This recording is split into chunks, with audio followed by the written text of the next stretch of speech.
The string of colored lights draped across the porch railing winks at me like we share a secret. I shift the weight of my homemade gingerbread cookies to my hip and adjust the stack of wrapped presents tucked under my arm. The drive from Athens to Greenville stretched longer than usual tonight, every mile adding another layer of anticipation. Christmas at my mother's house, our family home, has always felt like stepping back in time. Until now. I pause at the bottom step, struck by how beautiful the old Victorian looks.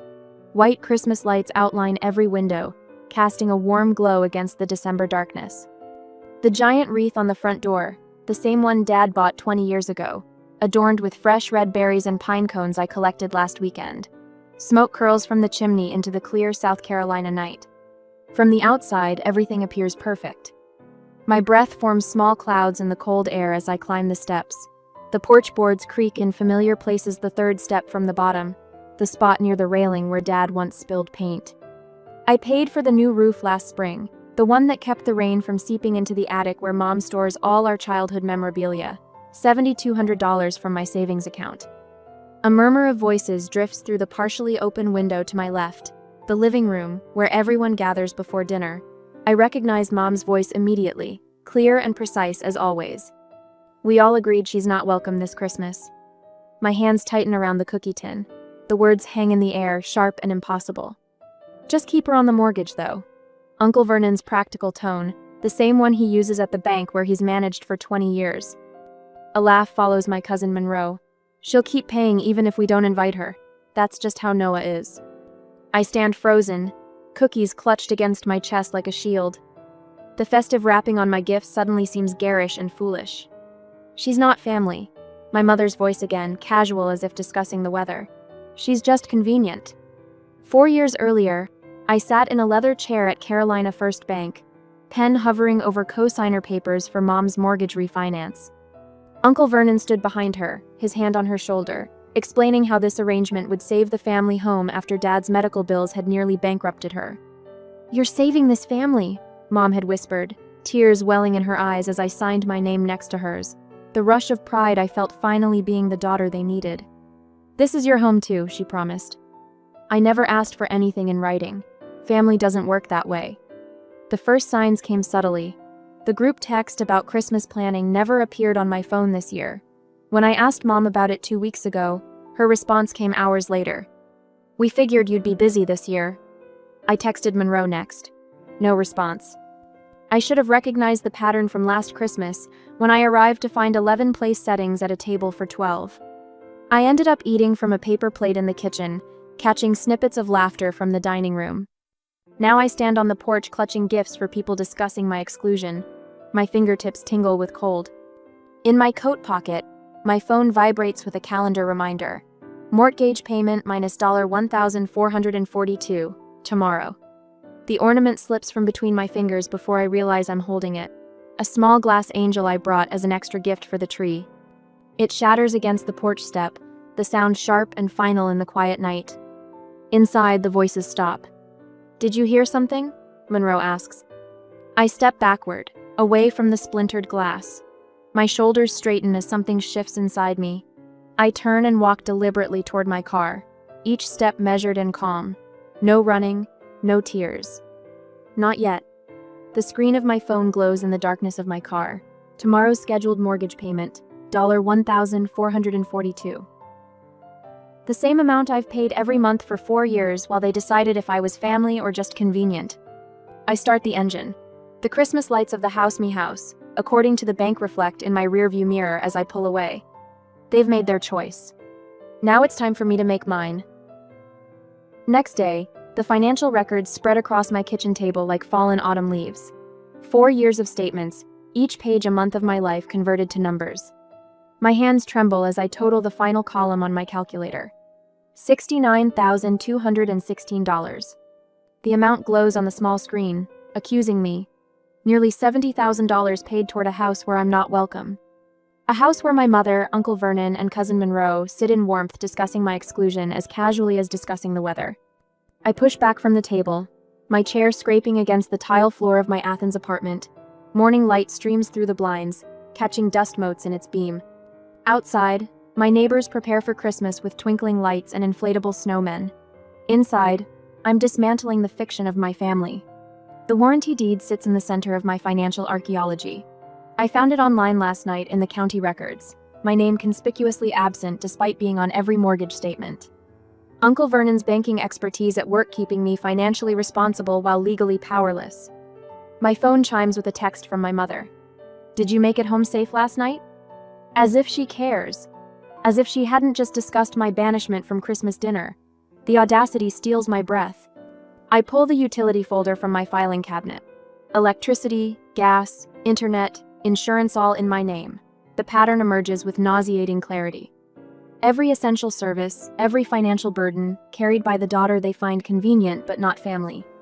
My laptop screen shows my banking portal, the cursor hovering over Cancel Automatic Payment.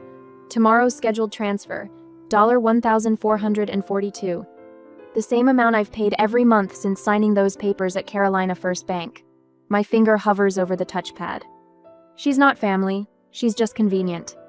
Mother's voice replays in my mind, clear as if she stands beside me. 4 years flash before me standing in the kitchen with a paper plate last Christmas, while laughter flowed from the dining room. My absence from family photos despite my presence in the house. The group texts that somehow never included me. I click. A confirmation window appears. Are you sure you want to cancel this automatic payment? Never have 6 words carried such weight. My finger trembles above the touchpad. Click. 4 years of obligation end in a moment.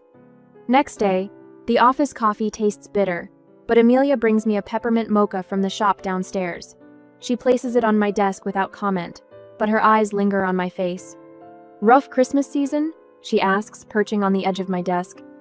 I shrug, not trusting my voice. You look like I did 2 years ago, she says, when I stop talking to my sister. My head snaps up. Amelia confident. Smiling Amelia estranged from family? She borrowed $30,000 for a business that never existed, Amelia continues. When I asked for it back, she told everyone I was trying to ruin her life.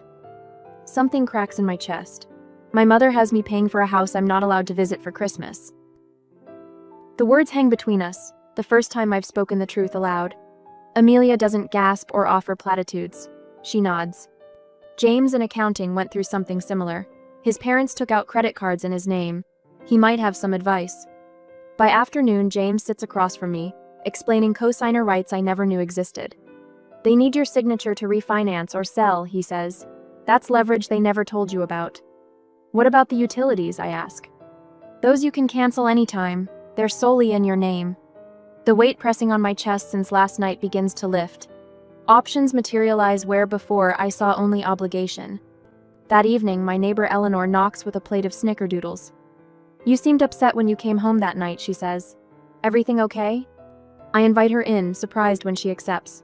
We sit at my kitchen table, now cleared of financial statements but still heavy with their revelations. My family situation is complicated, I say, choosing my words carefully. Eleanor smiles, the corners of her eyes crinkling. Whose isn't? Listen, if you don't have plans for Christmas, a few friends are coming over, nothing fancy. You're welcome to join. A place at a table. An invitation freely given. The contrast to my family's calculated exclusion brings stinging tears. I blink away. Thank you, I might take you up on that. After Eleanor leaves, I make a list. Every utility, every service connected to that house with my name attached. Electricity, gas, water, internet, insurance. Each represents years of financial support while being emotionally shut out. I calculate the disconnection dates, arranging them in a precise pattern. Each service will end on the 24th of December, Christmas Eve, between 6 o'clock and 7 p.m. The hour when my family traditionally gathers for dinner. The dinner I'm not welcome to attend. My email to my mother is 3 sentences long. I've decided to stop financially supporting a home I'm not welcome in. All utilities in my name will be disconnected. This is effective immediately. I press send, close my laptop, and sleep through the night without waking once. Next day, my phone buzzes for the 17th time this morning. I know because I've been counting. The screen lights up with my mother's name, a photo from Happier Timeshare birthday 3 years ago when I surprised her with tickets to see her favorite band. I slide my finger across the screen to silence it without answering. You can't just walk away from responsibility, Noah. Her latest text glows beneath 16 others, each message more desperate than the last. This affects all of us. I place my phone face down on the kitchen counter and turn back to my laptop, where the spreadsheet of my contributions stares back at me in neat, organized rows. 4 years of mortgage payments, $69,216. New roof last spring, $7,200. HVAC system the previous winter when the old one died during a cold snap, $5,400.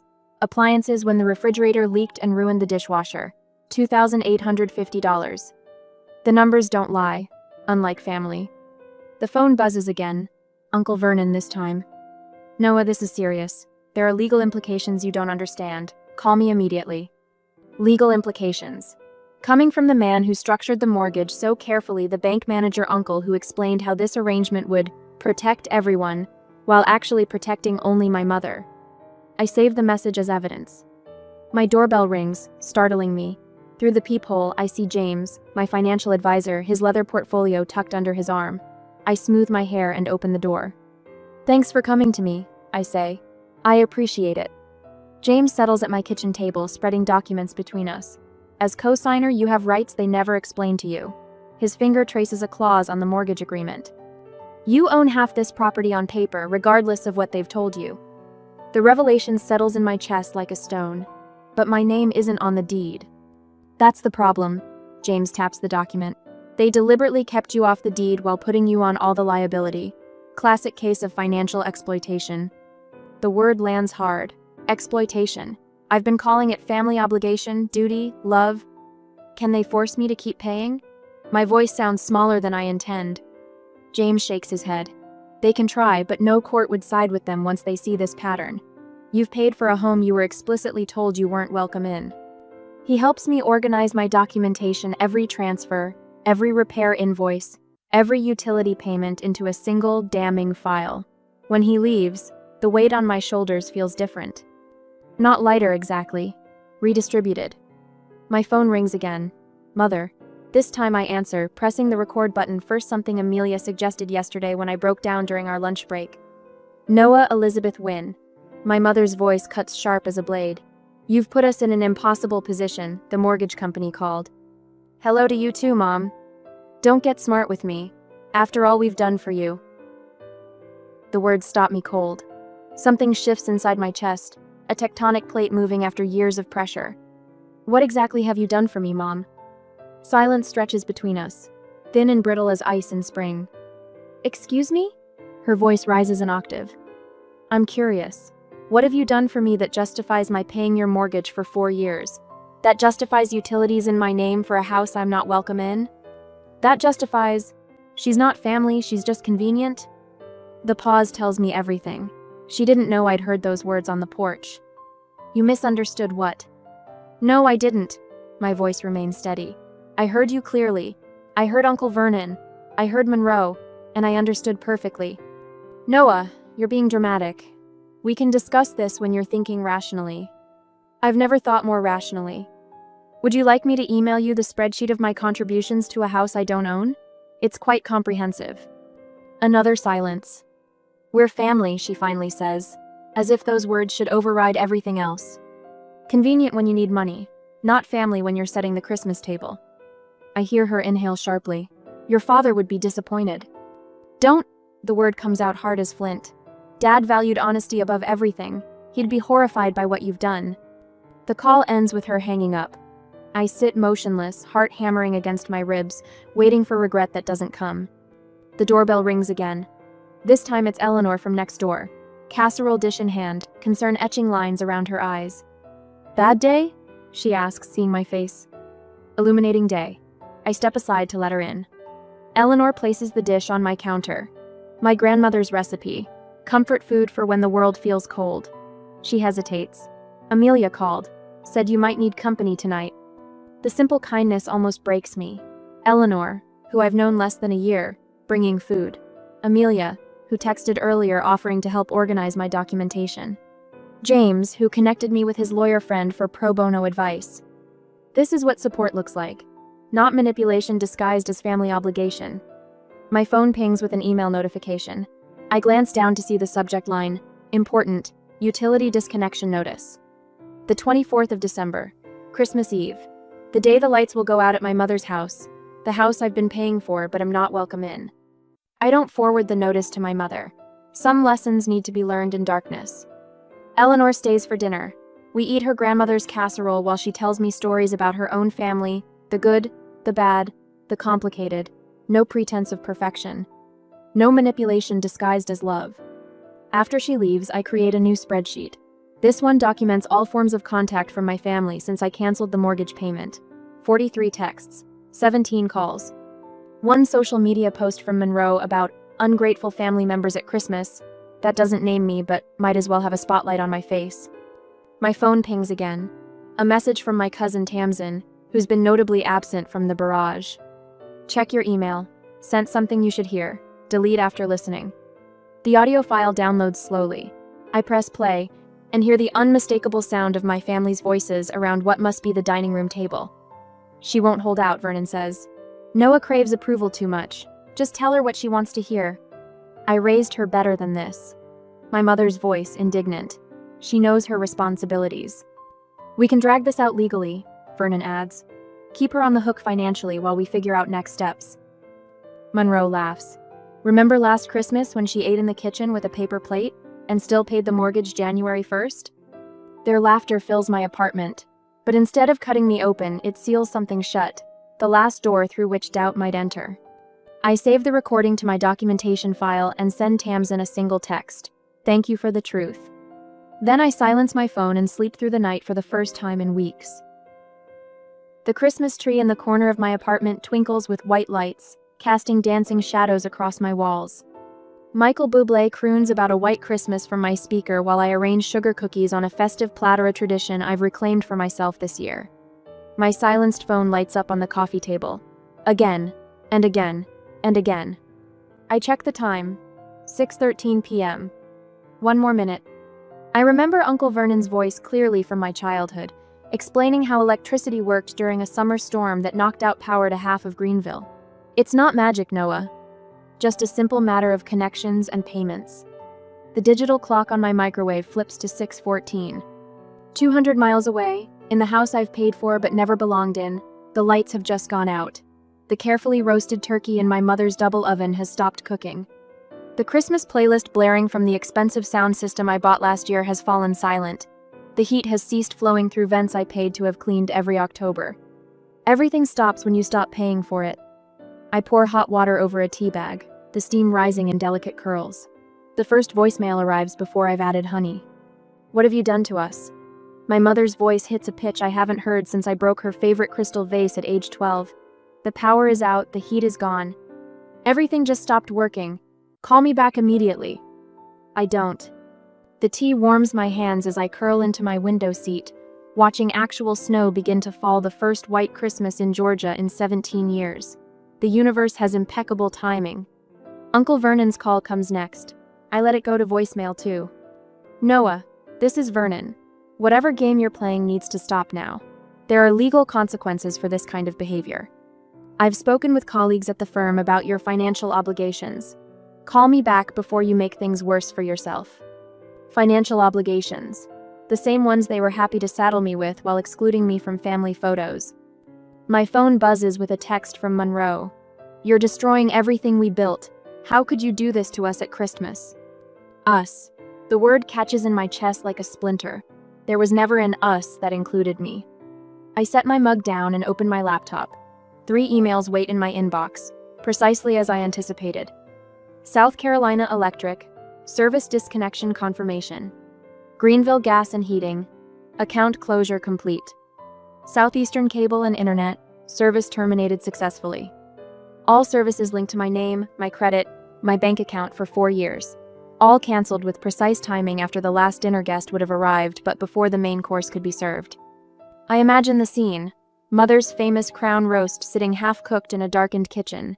Guests huddled in coats around a table set with the good china. The confusion turning to dismay as each call to utility companies reveals the same truth: everything was in my name. Everything. My phone rings again. I answer this one. Hi, Noah. Amelia's voice carries the warm smile I've come to treasure these past weeks. Just checking in, how are you holding up? I'm okay. The words surprise me with their honesty. Actually, I'm better than okay. Good. Remember, you're welcome here anytime if you change your mind about dinner. Thank you. The gratitude catches in my throat. After we hang up, I forward the recording. Tamsin secretly sent me the one with mother's voice, clearly stating, she's not family to Vernon's boss at First Carolina Bank.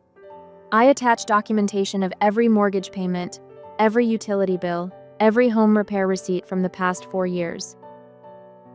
The subject line reads, Potential ethics violation by Vernon Caldwell, financial exploitation of family member. Next, I send similar documentation to the Greenville Community Foundation, where mother serves as treasurer. Their commitment to family values and financial integrity deserves to know about her approach to both. My final email goes to Diane Robertson at the Greenville Tribune. The veteran reporter has covered financial abuse of elders for years.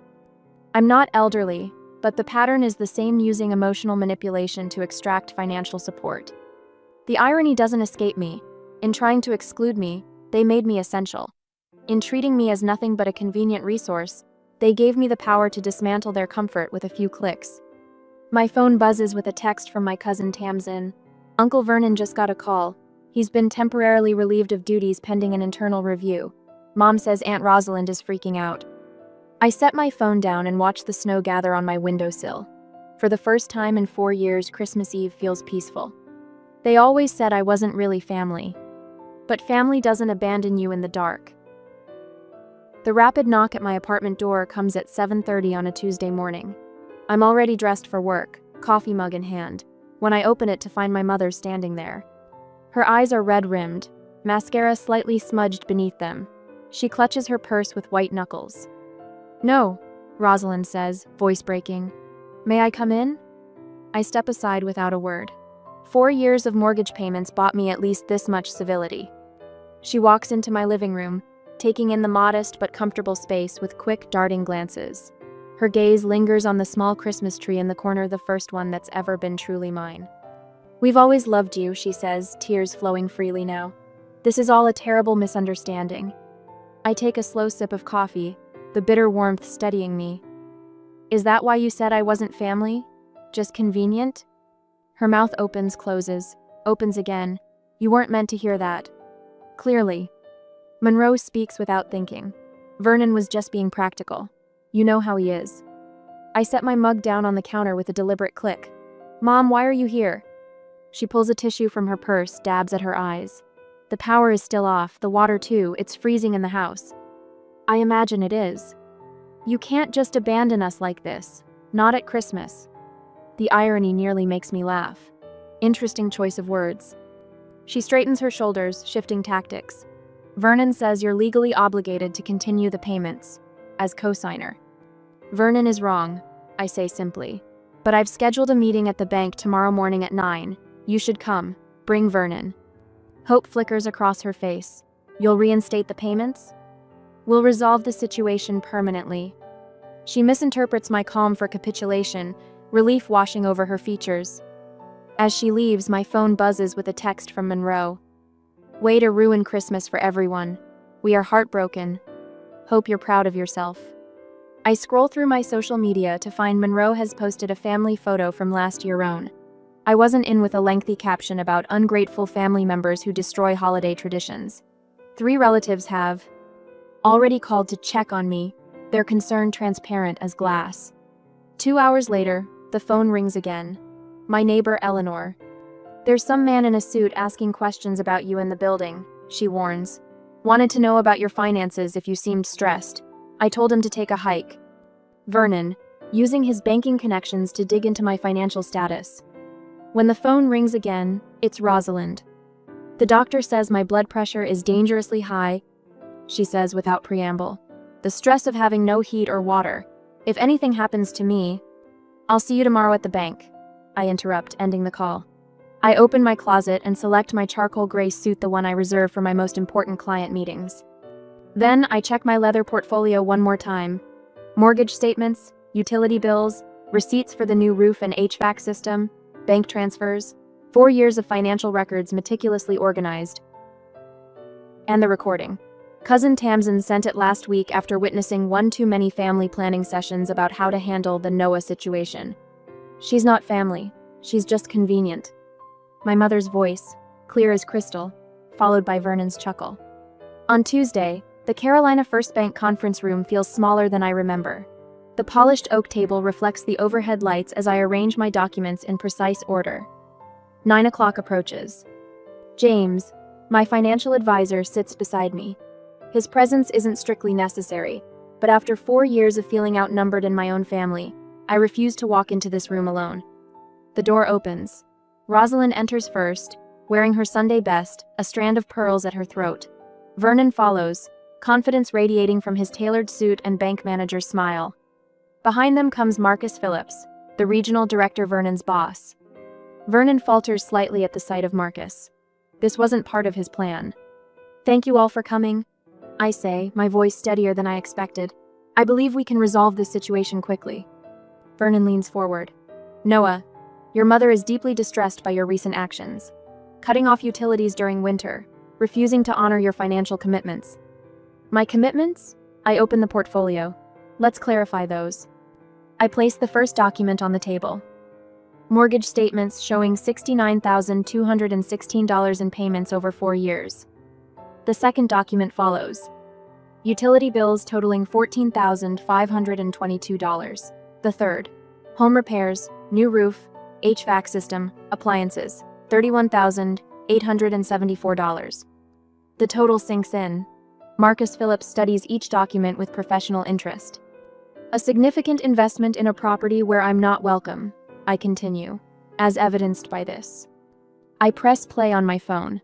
The recording fills the room. We all agreed she's not welcome this Christmas. Just keep her on the mortgage, though. She'll keep paying even if we don't invite her. She's not family. She's just convenient. Rosalind's face drains of color as her own words echo in the room. Vernon's professional mask slips, revealing the calculation beneath. Marcus Phillips clears his throat. "Mr. Harris," he addresses Vernon, "did you facilitate this mortgage arrangement?" Vernon's smile tightens. "It was a standard co-signing situation, where you deliberately structured the agreement to benefit your sister while placing financial burden on your niece," Marcus asks. "While employed as a manager at this institution?" The silence stretches. I slide the final document across the table.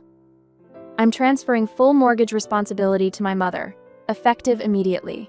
I've paid for 4 years. The house is all yours now, Mom. So is the mortgage." Vernon's voice rises. "She can't afford." "That's not my concern," I interrupt. "Not anymore."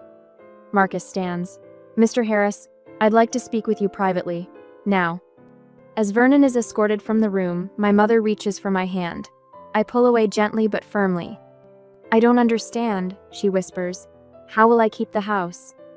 "The same way most people do," I answer. "By paying for it yourself." I gather my documents, nodding to James. As we walk toward the door, Rosalind calls after me. "Noah, please. Where will you be for the remaining holidays?" I pause, one hand on the doorknob, and look back at her.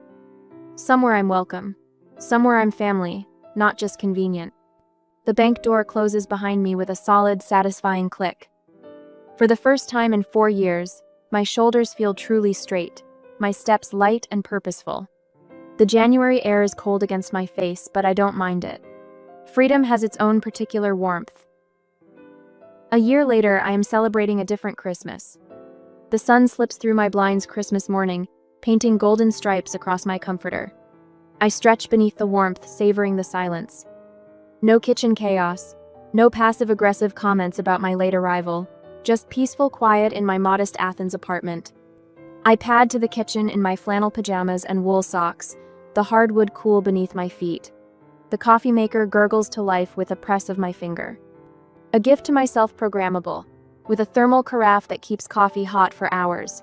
No rushing to pour a cup before someone empties the pot. My refrigerator holds ingredients I've never used for Christmas breakfast. Thick-cut bacon, farm-fresh eggs, sourdough bread from the bakery down the street. The heavy cast-iron skillet, another recent purchase, heats on the stove as I slice strawberries for a side dish. "Merry Christmas to me," I whisper, cracking eggs into a bowl. The phone buzzes on the counter. Mom's name appears for the 3rd time this morning. I let it ring until silence returns.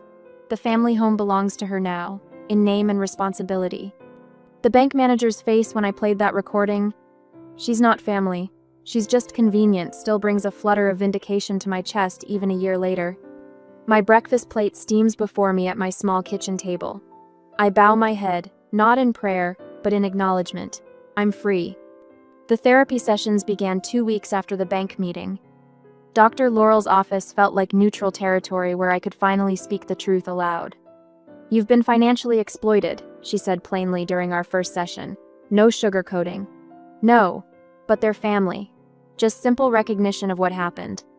I bite into the sourdough toast, butter melting into the crunchy surface. The taste reminds me of Saturday mornings with Dad before he died, when we would walk to Thompson's Bakery while Mom slept in. The memory comes without its usual sharp edge of loss. My new savings account already holds 2 mortgage payments worth of money. By next year, it might hold enough for a down payment. A home in my name only. The calendar on my wall shows appointments and plans I've made for myself. Financial literacy workshop at the community center. Coffee with Amelia from work.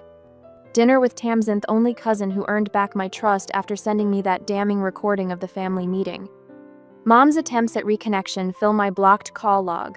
Uncle Vernon hasn't spoken to me since the bank manager escorted him from the building. His professional reputation unraveled quickly after the internal investigation. Monroe's social media still occasionally references family betrayal, but fewer relatives engage with his posts now. The house, that beautiful Victorian with its creaking porch steps and new roof I paid for, went on the market last month. Mom couldn't maintain the payments alone. Sometimes I drive past it on my visits to Greenville, watching as the for sale sign swings in the winter wind. The Christmas tree in my living room stands 3 feet tall, decorated with ornaments I chose myself. No heirloom glass angels.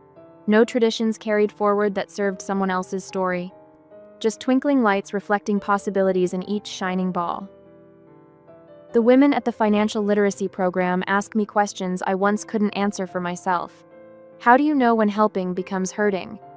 What's the difference between responsibility and exploitation? I don't have perfect answers, but I share my story, watching recognition dawn in their eyes. I used to think if I gave enough, stayed quiet enough, they'd finally see me. But I've learned, you don't need to sit at someone else's table to know your worth. You can build your own and serve peace, not pain.